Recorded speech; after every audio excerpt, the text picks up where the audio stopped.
Hello everybody, this is Brian O'Haron on April 23rd, 2009. A little mist in the air outside. It's not really raining, but every once in a while a little sprinkle hits you. Otherwise it's quite a nice day, and I'm happy to be here. 6 months to go before the election and the end of this educational program. It's actually about 6 months and 2 weeks to the election. I'll probably stop just before the election, and then the outcome will be the outcome, and I'll go on and live my life, and you can live with the outcome. That's the way it goes. Okay, now, tonight you will see a picture of the 5 Republicans and 2 Democratic selectmen in the background here, and once in a while will pop up the town manager, CEO at work. They don't get much credit around here for the work they're doing because most people don't understand how good it is, but that's okay. I was just thinking, you know, when the horse doctor used to come around to the farms when I was a kid, he would open up the mouth of the horse and look at the teeth, and he could tell you how old the horse was. Well, you have to have some expertise to be able to do that, probably a lot of training and a lot of experience. So sometimes these guys are doing a real good job, which is most of the time, and people don't appreciate it. They don't always understand why. So I try to back them, and even, you know, no matter what party they're from, if they're doing a good job, then they should get credit for it. It's hard to do a good job when you're against everything all the time. So tonight we're going to be talking a lot about positive thinking, management by objectives, and management by exception, and lateral thinking and system thinking, and a few things like that. So stick in here. If you have any children who are in high school or college and they want to learn a bit about how to plan and how to make things happen, this is the show to see. Tape it if they're not around and show it to them later. As I continuously mention on this program, and to all who ask during the week, and there are many of those who do stop me to exchange thoughts, and most are extremely kind, no matter their viewpoint. The people who speak ill of me, they don't tell me that to their face. They do that. They tell other people who then relay it to me. The town manager, by the way, there's only a few of those, and most of the people are, you know, very positive and very, very good and very cooperative. The town manager and the selectmen in the majority have the very difficult economic situation under control on the expense side of the proposed budget. Given the current state, current but perhaps not final information from the state and the federal governments. You know, all the dust hasn't settled yet here, but they have made some decisions about this budget, and they voted in favor of this budget, and now the people are moving along trying to figure out how to make it all work for this year without a tax increase. The revenue side of the budget is a different, another matter. Right? The majority of the selectmen still have new additional revenue creation as a top priority. That'll take years to do, as I'll show you tonight. and are working diligently to obtain the additional long overdue revenue. That's one of the reasons I'm going to end the program. I always said I would only do it for 2 years, but I'll be 100 before you get all the revenue in this town that you need, because of our own. It's our own problem and our own fault. Can't blame anybody else for that. And I can't sit around here until I'm 100. So at the end of this year, I'll go on with my business. I've got plenty I'm working on, and then over time, a generation perhaps, you'll get this thing right.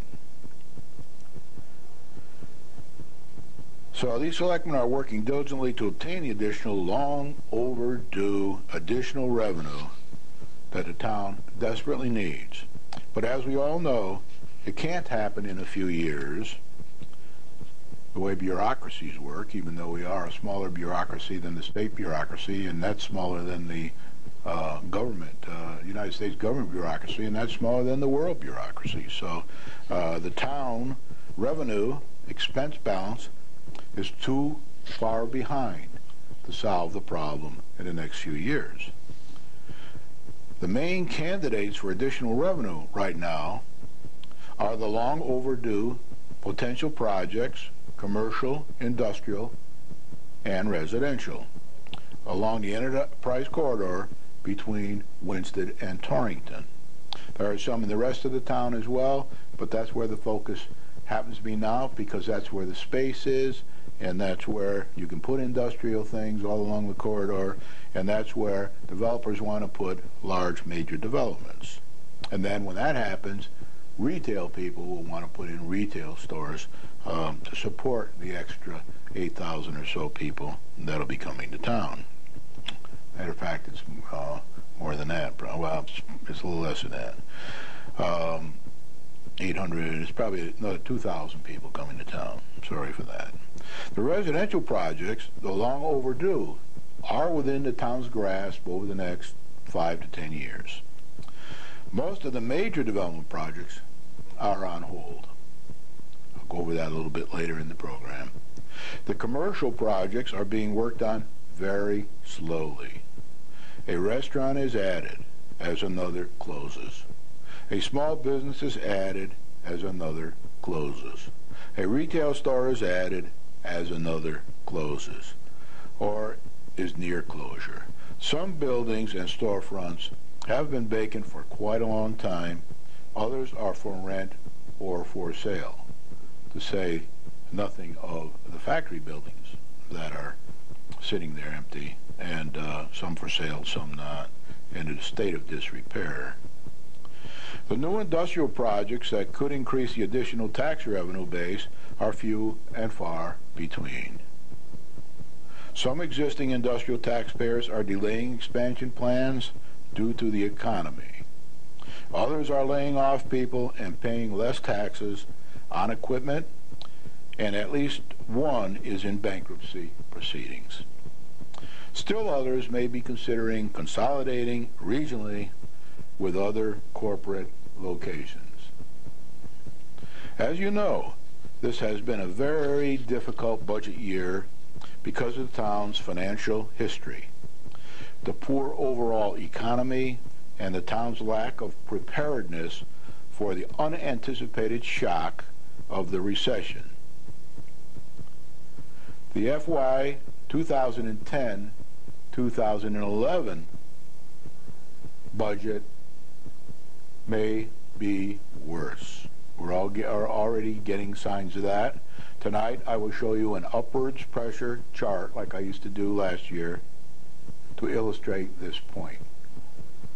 Despite the current difficulties, the town manager and the Board of Selectmen, with some help from the Board of Education, have proposed a fiscal 09-10 budget that has a zero increase for existing taxpayers for the second year in a row. This year's cuts are still being reviewed, and major decisions must be made by the Board of Education and Gilbert in order to achieve the proposed budget that will be presented at the May 4th, 2009 annual town budget meeting on the way to the annual town budget referendum about 3 to 4 weeks later. That decision will be made on May 4th at the annual town budget meeting. That's where they tell you when they're going to have the referendums, usually on a Tuesday night or a Saturday, if they can do it that way or whatever. There is a possibility that the proposed budget will be turned down at the town budget referendum for one reason or another, and we'll have to go through the whole process again. We must all continue to remember that this is an election year, and in a Winsted election year, as it happens the same as in most towns, every management decision is closely scrutinized, or not so closely scrutinized as the case may be, and exaggerated in one way or another by the political party or parties or candidates that have lost in the last or previous elections and want to win in the next. That's their duty and prerogative if done responsibly and objectively in the spirit and obligation of teamwork. Unfortunately, many of the people that teach teamwork are not always the best team players themselves. But remember that a great deal of what you see in the Selectmen and Board of Education meetings and or read in the papers is political posturing in an election year by one minority or another, and usually not done in a manner that creates teamwork. It's usually done in a divisive manner in the town, but in a way that is divisive and gives the town and its people a bad name. The majority of selectmen appear to do less of this posturing, tending to stick to the issues. The majority of the BOE members tend to do more posturing, in my opinion. There are no poets there. Get to know the selectmen and the town manager and let them know your thoughts in a professional manner. Since, in my opinion, the town's main problem remains financial, as I have been reiterating over the last few weeks and the last few years, we are unable to fund many of the services, wants, and needs that we have not seemed to be able to afford in Winsted since the flood of 1955. And I'm told that before that there were other floods that didn't help us either. So 55 seems to be the one everybody talks about. The world, national, and local economy have exacerbated the town's normal problem, and the selectmen are attempting a zero tax increase budget for the second year in a row, in addition to having wisely canceled the $57 million proposed bond package. We just got some bids in this week for doing, I went to the meeting where the bids were announced in the town hall for doing the OCR work at Pearson. They're about 2/3 of what we thought they were going to be. I don't know who's going to win. I don't know what the bid is. When I do find out, I'll let you know. But it's going to be a lot less than we thought it would be. And part of that is because of the recession, because people need the work, and because people are sharpening their pencils during the bidding process. This year's cuts will be very painful to both the town and education budgets. Next year's fiscal 2010-2011 budget will most probably have a minimal tax increase or be a zero budget for the taxpayers again, unless some dramatic increase in revenue happens. Remember now, I'm emphasizing revenue, not cost cutting. Other people are taking care of keeping their eye on the cost cutting. If somebody asks me specific questions, I always give advice, but I think we have an imbalance in this town. Nobody spends enough time on the revenue. We'll talk more about that tonight. And there are people that are supposed to be watching all this, and they do, but I think we can improve the situation a bit. So unless some dramatic increase in revenue happens, and I wouldn't count on that, You'll see when I show you the upwards pressure chart in a few more minutes. The town manager, although portrayed by a few of the minority groups in the newspapers and in other ways at meetings, groups and individuals, as an incompetent blunderer, is actually very competent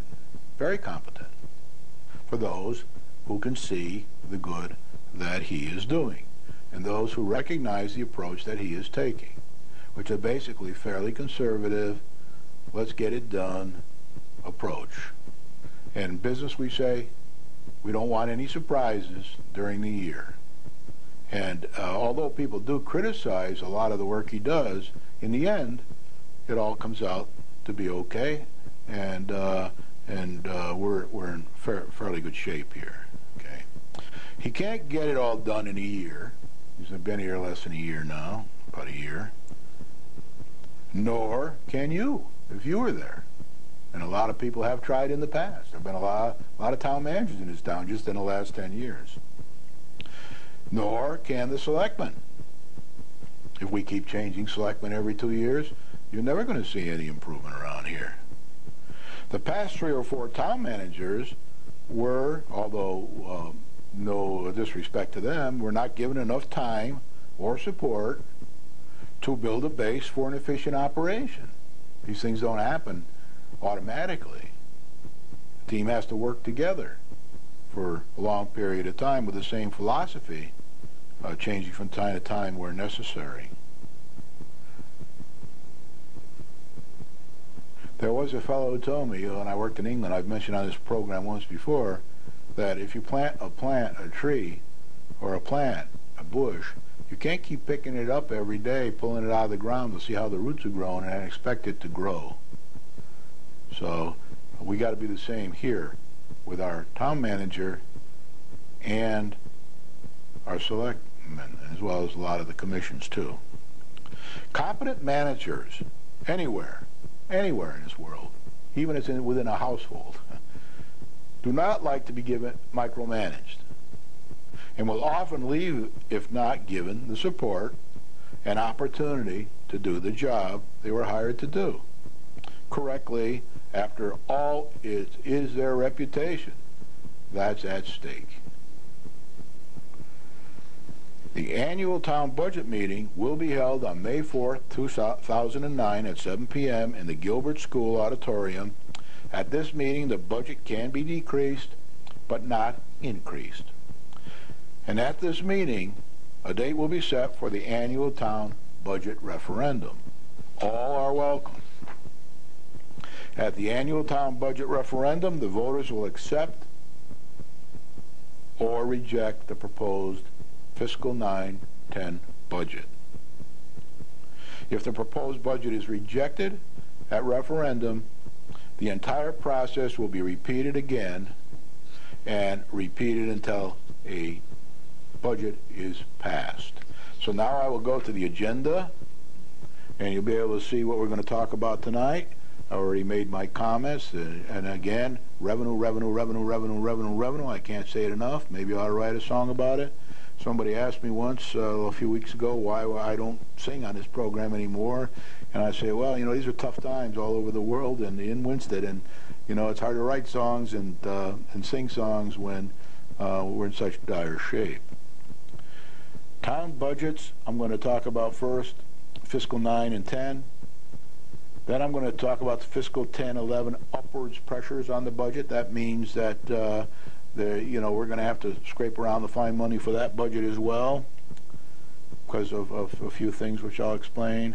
Major sources of additional revenue, management by objectives. This is going to be kind of a tutorial on that tonight. Management by exception, lateral system and positive thinking, and town revenue examples.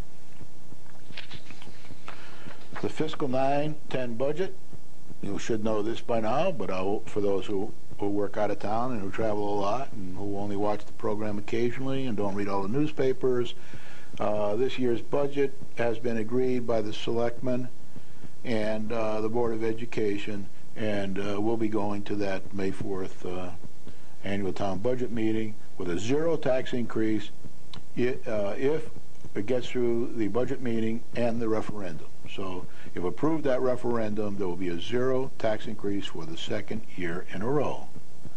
The Board of Education and Gilbert are trying to resolve the additional 1.92% decrease between themselves that the selectmen placed on them at last week's budget decision meeting. The annual town budget meeting will be on May 4th, 7 p.m., Gilbert School Auditorium. Please come if you want to say anything, or if you want to vote on this going to the referendum, or any issues that come up on that night. Now, this is the upwards pressure. We're going to talk now and make it very clear to you. This is the fiscal 2010-2011 budget that I'll be talking about, not the one that we're going to be talking about on May 4th at Gilbert School for fiscal 9-10. So this is the following year's budget. Now, in order to come up with the appropriate budget for the following year, my view is we need to start on it now. We need to know where we stand and what's going to happen. And this week in the paper, I read that the state grant that we get next year will be reduced by $190,310. So we will get $190,310 less unless something happens, something changes in the meantime. And that's unlikely. And if I had to bet on anything, it will probably go down a little more than it would go up. Now, there's a thing in this year's budget, you can find it on the first page of the budget in the revenue column, called LOCIP. And that's some money that we get from bonds for the town roads. But in order to get the money for the bonds, as I understand it, if you want to know more, go see the town manager or the director of public works. But the money we will get only after we do the work and apply for it. So we have money in the budget, and the town manager has reserved $200,000 in this fiscal 9-10 budget to do work on the roads around Winsted. If he does the work, then we will have upwards pressure of another $200,000 because we won't have that in next year's revenue column. So our revenue will go down by $200,000, which is all right if the expenses for next year also go down by $200,000. But as you know, that's not likely to happen. That's Parkinson's law. Things expand to fit the space available. Now, we'll probably also, next year, I'm not saying we will or we won't, but we have to kind of plan conservatively that we'll probably have salary increases of about 1.5% for town employees. That would be another increase of, on the expenditure side of $60,000 or so. So we can subtract $60,000 there because we'll have to find that somewhere. And then we have health care, and I didn't put a number on here for health care. I put a question mark. I hope you can see that. I can't judge whether you can or can't. But the health care will most likely go up next year by 5 to 20% for the employees in the town. Now, that's the town manager's trying to manage that. If we have less employees, we'll have less health care costs, and we will have a few less employees this year. But we still don't know how much that will be. So I've left a question mark here, and I'm going to try to get some better information from Henry Centrella when he's back. He's on vacation this week. But when he gets back, I'll go in and talk to him. And some people have questioned me over the year. I just heard some recent remarks about, well, why is Brian always down in the town hall? Well, Brian's down in the town hall because that's where the information is. It's just like when they said to Willie Sutton, why do you rob banks? He says, because that's where the money is. Well, nowadays, people rob money in all kinds of ways. It's different. But I go to the town hall because I'm a systems analyst, and that's where all the information is. If you want to know these kind of things, you go down to town hall, and you look at the budgets, and you ask questions of the finance director, and you ask questions of the town manager. My own view is that's not a bad thing. That's a good thing. So if you want to know more about the town, go down and get the information. You can get a lot of it on the internet. Some's not available on the internet, but what you can get on the internet, which I do also, you can get minutes of meetings and things like that. So I want you to know that for fiscal 10-11, and this is very rudimentary and it's a planning tool only, we could be looking for another $500,000 for that budget. And that means we'd either have to raise taxes by, say, 0.75%, or we'd have to cut expenses by $500,000. And that's just a rounded number. I've just put in a little plug there of 40,000 or so for the increases for the people. I'm sorry, the health cost increases.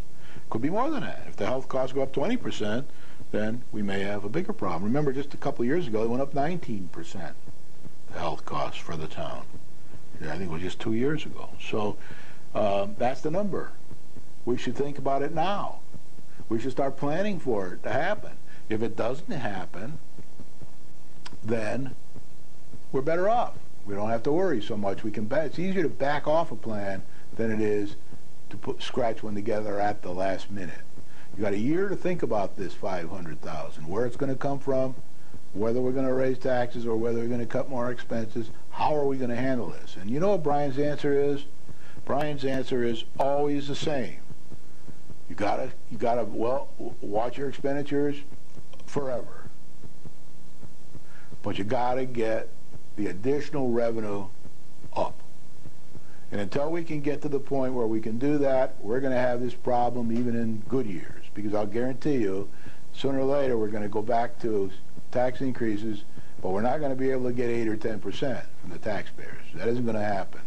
Because when you have a recession, the lagging indicators are the layoffs. There'll be layoffs far longer than the recession will last. And that will affect our town and the state and America.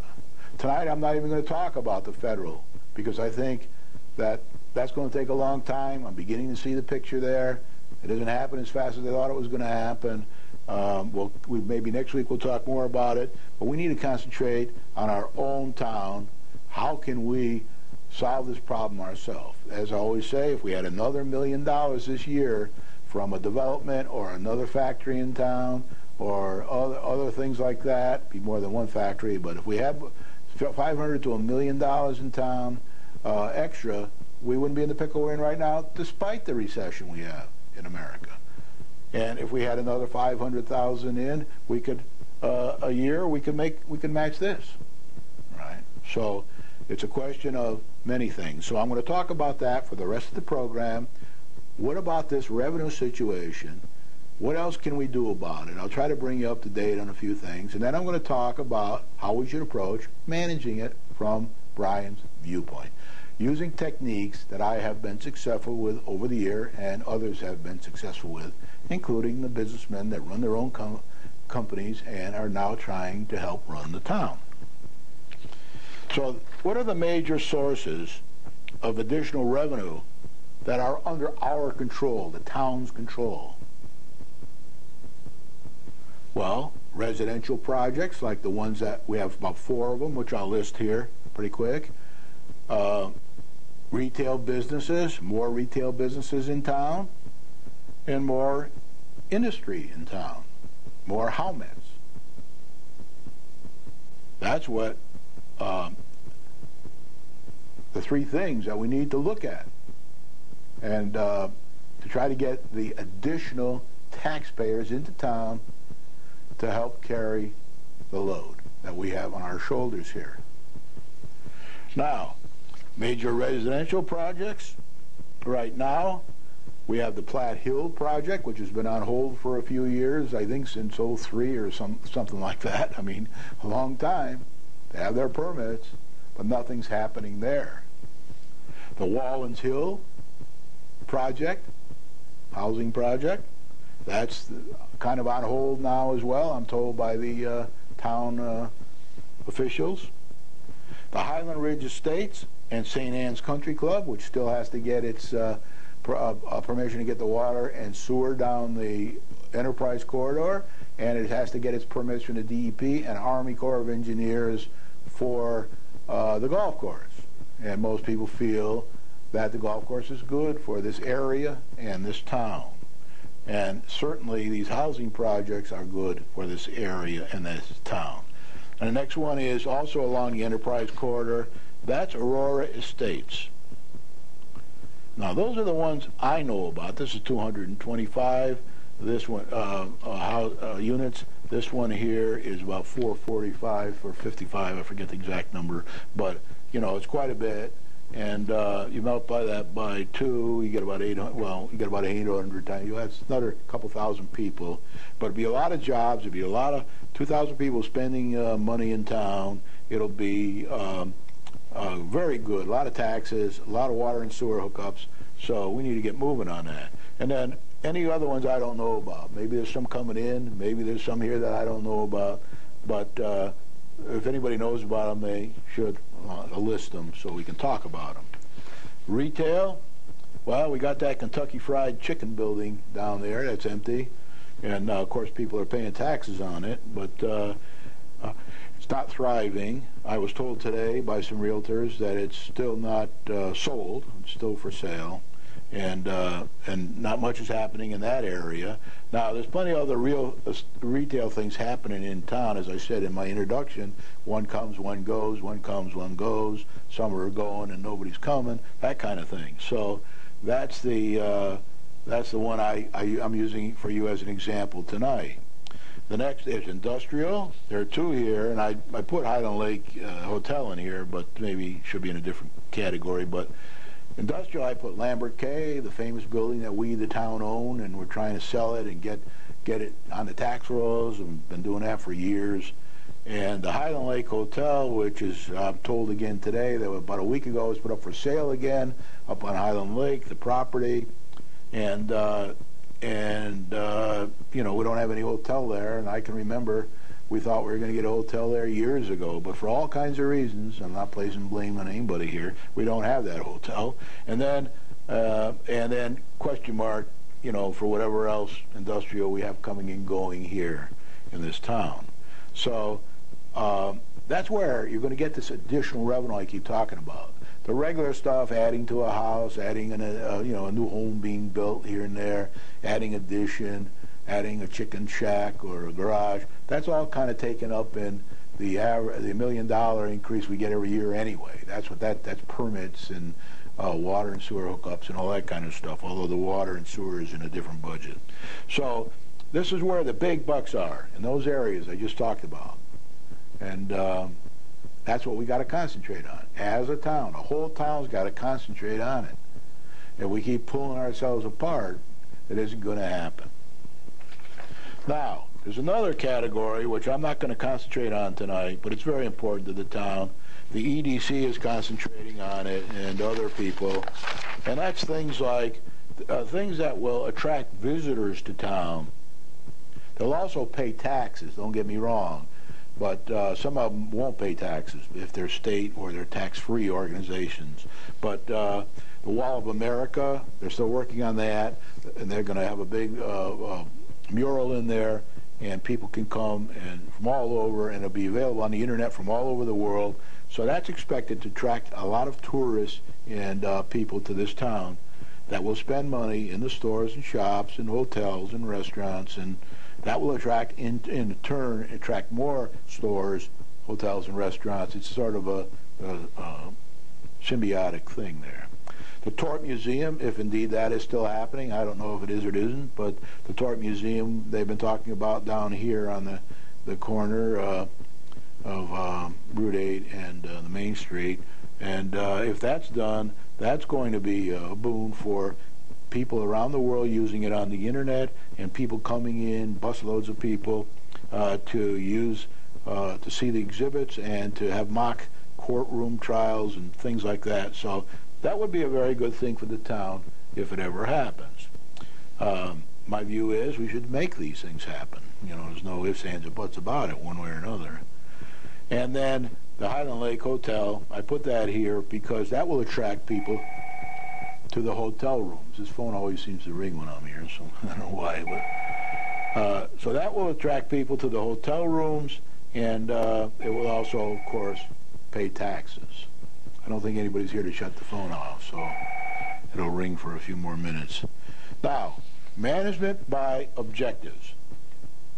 I want to talk a bit about how to get this kind of thing into town, the way that Brian would do it if it was my business. Now, it's not my business.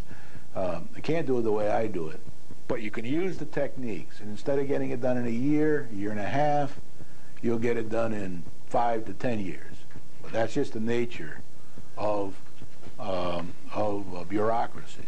That's one of the reasons I keep saying that people that work in school systems, in state systems, in government systems, they don't have the same sense of urgency usually, or even if they have a sense of urgency, they get stonewalled so much by big meetings and committees and rules and regulations that it's very hard for them to get anything accomplished. Well, we can do better than we're doing now, but we're not going to do as good as normal capitalistic entrepreneurs that don't have all of the strings attached that we do as a town. So here's management by objectives. The first thing you got to do is you got to set objectives with time scales. And I put, for example, yearly. They don't have to be yearly. And I always use the most famous objective that I know in my lifetime, and that is when John F. Kennedy said, we will be on the moon in 10 years. That was his objective. That was his goal. And then everybody else got together and put together plans to make that objective happen. Those plans were composed of more objectives. Do this by then. Do that by then. And some of them were weekly objectives, monthly objectives, yearly objectives, and then finally we got to the moon by meeting all of these objectives that compose the plan. And you also have to assign responsibility and gather information for the creation of a plan. Now, if I ask you right now, if I go down to town hall and I say right now, can you give me one piece of paper that tells me how much revenue, additional revenue, is coming into town this year, next year, the following year, the year after that, and the 5th year, and you can tell me where that revenue is going to come from, which new industrial plant, which new retail stores, and which new major developments, you will see this, a blank piece of paper. And this was put up by the Republicans when they ran for office on television. They said the same thing I'm telling you now. There is no paper you can get that shows you what's coming this year, next year, the following year, the following year, and the following year. Can't get it. So we have to produce one. We have to make this happen. In order to do it, we have to follow these kind of steps. So we need to publish objectives widely, updating them when necessary. Now, I'll just give you an example of what the objectives could be. Next year, this year, we want to bring in $200,000 more revenue, additional revenue, not from the existing taxpayers, additional taxes from new people this year. And here's how we're going to do that. And then we've got to go out and make it happen.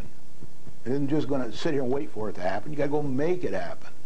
And then you do the same for the second year. Let's say there we want to get in $300,000 more in revenue because we got more time to work on it. In the third year, we want to get in $500,000 more in revenue because we got more time to work on that. We got 3 years. And the next year, we want to get in $700,000 in more revenue. And the 5th year, we want to get in $1 million in more revenue. Now, there's one easy way to do it. That's to get the developments on the corridor up in 5 years because they'll bring in $1 million worth of revenue somewhere along the way. Eventually, they'll get to $5 to $8 million unless something terrible happens with the price of homes and in the economy. And then once we publish the objectives, they should be widely updating when necessary. You got to keep updating these based upon feedback you get when you go out and ask people questions and try to put these objectives and plans together. Now, the way you do that is you use a concept called management by exception. Once you have all the objectives set, you know what you're going after, and you know what you're going to try to do each year, and you go out and you find candidates for that, and you go work with the realtors, and you work with the newspaper, you work with any way you can, and you try to do it without spending much money. You don't need a lot of money to do this, and you try to put that plan together. You assign people to make it happen, and then you put a report together so everybody can see. Now, I can tell you right now, the report's going to be 0 for this year, and 0 for next year, and 0 probably for the third year. Matter of fact, I think it's going to be 0 for quite a while. So that's why I know we're in a deeper pickle than most people think. Now, management by exception is another technique that you use with management by objectives. And here on this program, I'm just giving you a brief little introduction to it. You can read books on this, take courses at Harvard on this, but this will give you the idea of what we're trying to do. So management by exception means you put the objectives together, you publish them widely, let everybody know what you're trying to do, and then you hunt for information and create the plan, which is composed of many, many, many, many sub-objectives. And they're all time and money oriented. And then you monitor these objectives in either weekly, monthly, bi-weekly meetings and quarterly. The way the Harvard Business School does it for corporations is you have the objectives for a year and you monitor them every third month, every quarter, and you make decisions every third quarter to make sure you make your objectives for the year or for the 5-year period or the 10-year period. So you hunt for the information and create the plan, and that plan is composed of sub-objectives. Then you monitor the objectives and the plan on a periodic basis. The more you monitor and make decisions, and when you're wrong and you see something isn't working, you have to change it. You have to make a different decision. If somebody says they're coming to town, and then finally after a lot of work they say they can't come to town, then you change it. You got to get another candidate and start from scratch again. Probably put the revenue off a year or two because of that. You review these often and make decisions when necessary to enable fulfillment. We'll talk about that next. Enable fulfillment. It doesn't say enable failure. And it doesn't have a whole list of the reasons why you're going to fail. You put those out of your mind. And I think I told you once when I was working on the Moon program, which I did for many years in one of many different ways, we never talked failure. It was always, how can we get there? What do we need to do it? And what do we need to do by this week, next week, the following week, over a 10-year period? The publishing widely is very important. It's like United Way. They put up a sign down by the Green Park, and they say, here's our target. That's our objective. Here's how far we are along the way. Paint a lot of red on it. And you can see that thing grow. And down in Torrington, if they don't make their objective, there's a very wealthy businessman in town who writes them a check for the difference. And he says, okay, you're short $300,000, here's a check, I'll give it to you. That's because he knows and he can see because the information is widely available to everybody, and he can do it anonymously as well. And then you have to be very receptive of feedback. When somebody tries, you've got to be open to feedback. It's like dealing with your children. You got to listen to them. You got to be open to feedback. You got to listen to their problems, and you can't jump down a throat like we have a tendency to do in Winston. You can't jump down everybody's throat that tries to give you feedback. So you got to be very receptive to feedback. You got to treat it at the absolute value of that feedback, and if it's good for the program, it's good for the plan. No matter who gives you the feedback, could be your worst enemy. You accept it. You thank them. You include it in there, and you get on with the job. But also, you don't have to accept feedback that you don't think will get the job done. There's no sense doing that. You don't want to go backwards here. You want to go forward. So what you have to use, you have to employ positive thinking. Positive thinking, you can read books about it, a lot of books on positive thinking. You have to be positive at all times about the future of the town if you want to make it succeed. It's got to be positive. Most everything can be done, given time. There are some things that can't be done, like bring people back from the dead or something like that, but most things that we humans try to do, we will solve the energy problem eventually. You know, if we don't have a plan and we don't have objectives and that might take 30 years, but you know, we will have some progress along the way. There's no doubt about that. So most things can be done. So it's pretty simple on positive, think positive at all times when managing by objectives and exception, and most things can be done. The next thing that you employ, and we're getting into a little Darwinian type thinking now, is system thinking. System thinking is very important. And what systems thinking is, got nothing to do with religion or anything, it's just thinking. You have to go everywhere. It's one of the reasons why I go into every office in a town hall and ask everybody their opinion, because sometimes I'll get an answer from one corner of the town hall that I won't get from another corner of the town hall. So that's system thinking. So a problem in one place, in part of a system, may be resolved by a change in another part of the system. So the more parts of the system that you are familiar with and that you know about, then you might be able to tweak a little or tweak a little there to help get you in the direction you want to go. So you have to use that system thinking.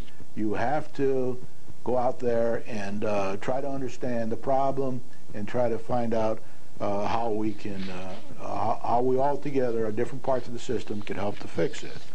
And then lateral thinking, I talked about this at a select meeting 2-3 years ago, and one of the minority people, that were in the majority at that time, snickered about it. But lateral thinking is sort of, in America we call it out-of-the-box thinking.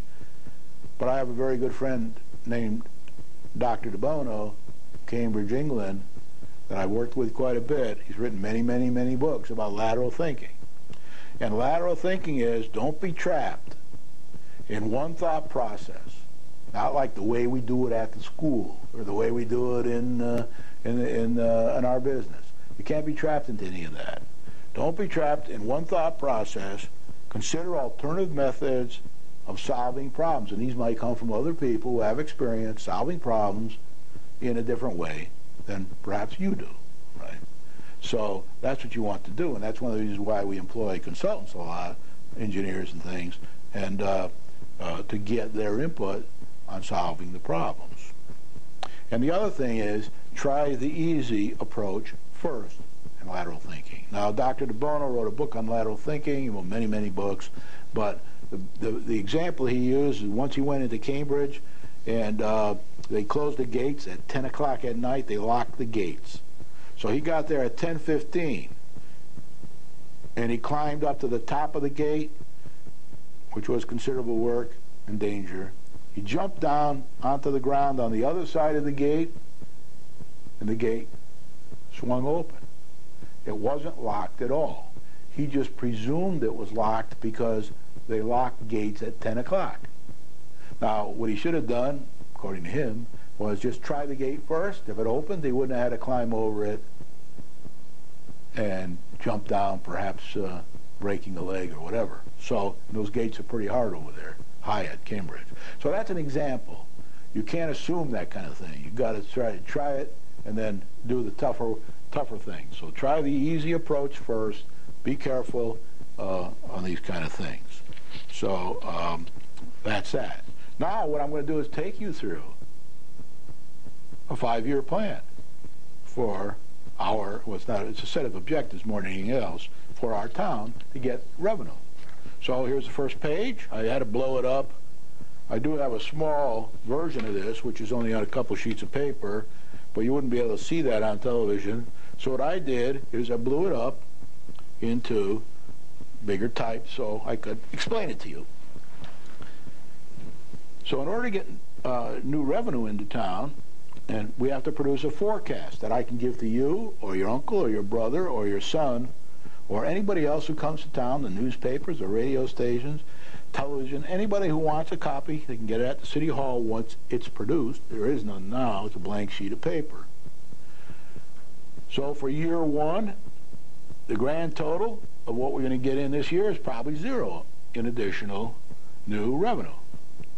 For major residential, it'll probably also be zero for residential. And some of the candidates are the Ridge at Winchester, that's Wallens Hill. We're not going to get any additional revenue from them. They're an approved residential development project. They're on hold. Trade Winds Farm, Platt Hill, zero. We're not going to get any of them. They're also on hold. High Ridge Estates, Highland Ridge Estates, that's one up on the Enterprise Corridor. We're not going to get any of them. They're not ready to go yet. They don't have their water and sewer, nor do they have their golf course permit. And the Aurora Estates, that's approved, but they probably won't get going until the sewer and water are approved for sure, and that's waiting for a POCD change. Now, the developer can go himself and get it done, but I'm trying to find ways the town to get in there and help people get it done. So that's zero. We're not going to get any extra from them this year. And then, question mark, whatever else is out there wanting to come into Winston. We probably won't get a nickel from anybody. So that's how you construct your little report. And then for each of these, there would be a plan. Put a plan together to get this thing up and running and get some revenue in for either the second, third, or fourth year. Same with this one. Same with the ones before that. Now, when we switch over to retail, that's going to be probably an extra zero again this year. I put one example, Kentucky Fried Building. Let's go in and see what we can do to help the owner get that sold, get another business in there, and start collecting more taxes. Now, we will get taxes on the building itself right now, but we won't. The business itself is not there, so we won't get any taxes from that.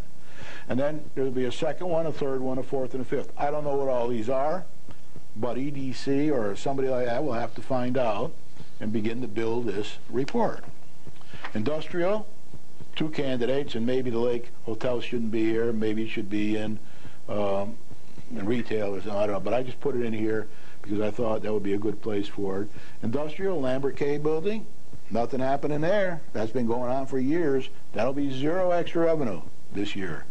And the Lake Hotel, you're not going to get any revenue from that this year. That's up for sale now. And nothing's happened in years on that, probably for good reason. There are good reasons for all these things, but that doesn't change these zeros. And then if there's any other ones like this that I don't know about, there's a question mark there. And also, we could go out and find a new one that we don't even know about now to try to help get more revenue this year. And year two is the same, kind of, grand total, question mark, probably going to be zero again. For major residential, total, question mark, probably going to be zero again. The Ridge at Winchester, Wallens Hill, question mark, probably going to be zero again. Trade Winds Farm, same thing, Platt Hill, High Ridge Estates, and Aurora Estates. So that's probably, for year two, going to be the same as year one. Nothing. So that's 2 years. That's next year's fiscal budget, right? Now, retail, total, question mark, it'll probably be zero again. Kentucky Fried Building, the year two probably won't produce any revenue, but let's go make it happen and get some revenue. And then let's get some new ones in town to get revenue there. Or let's find some other in town that are in the same shape as the Kentucky Fried Building and put their names on here and find out how much their extra revenue they're going to bring in year two. And then same for industrial. Will we have revenue from industrial in year two of this 5-year plan, or won't we? Will we have any from the Lake Hotel in year two of this 5-year plan? I doubt it. So we're already 2 years on this 5-year plan, and we don't have any extra revenue coming in. That should give you a sense of urgency. That should get people to understand we need to get moving on this. We need to get working on it. Year three, same thing again. I got the same names up there because I don't know any different ones. But my guess is probably going to have all zeros here too, unless we put plans together to make it happen differently. And then there it is, Aurora Estates, retail. So I put question marks here because maybe by year three we can make it happen. Maybe we can get in there and manage it, put some plans together, The EDC will have to do most of the work on that, but they're going to need help from the commissions, they're going to need help from the selectmen, they're going to need help from the town manager, they're going to need help from the town employees, executives and all the employees, and the taxpayers and everybody. This is a team effort. And when you see non-team players, they should be dealt out. It's a team effort. So here's the industrial one, same names. If any of you have any names that I can add to this, let me know, because I'm keeping a running 5-year report with zeros on it. As soon as I hear that it's going to change, then I'll put the real numbers in. But year 4, same thing. We don't know. We don't know anything about what's coming in year 4 as far as additional revenue is concerned. Question marks. All these question marks, as far as I'm concerned, will be zeros until we can fill them in. Kentucky Fried Chicken, Lambert K, Lake Hotel. And then year 5, same thing. Exactly the same thing. So now what has to happen is we, the town, led by the EDC, should be demanding a report that shows us how much extra revenue, additional revenue is going to come in town, and who will be bringing that revenue to town, and how much will it be in each of the next 5 years. That's what we need to do.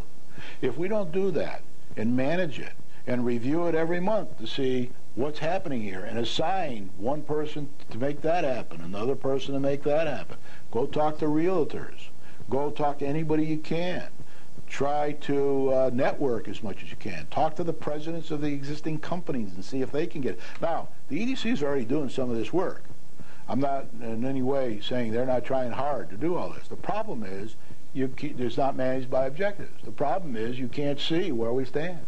The problem is you don't know how much new revenue is going to come in each year or is planned to come in each year for the next 5 years. So you assume it's zero. You can't assume anything else.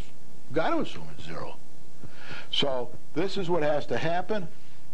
We've got a zero budget, a tax increase last year with cuts. We're piling up. We got this year's zero tax increase, which will most likely happen, and we'll probably have another one very close to zero next year. And maybe the following year, unless we can start getting in extra revenue. If it doesn't come from extra revenue, there'll either be zero tax increases, which town will continue to shrivel up a little bit, or it'll have to come from the taxpayers, either one. So that's it for tonight. I'm out of time. I hope I showed you the way. I'm willing to consult with anybody free of charge who wants to try to understand this approach and use it. And I'm not willing, of course, to argue with anybody who thinks it's crazy. I mean, that's a waste of my time. But people who want to go in the right direction, do the right thing, students, town people, anybody, commissions, I'm willing to try to help them. Thank you very much. Have a good week. See you next week.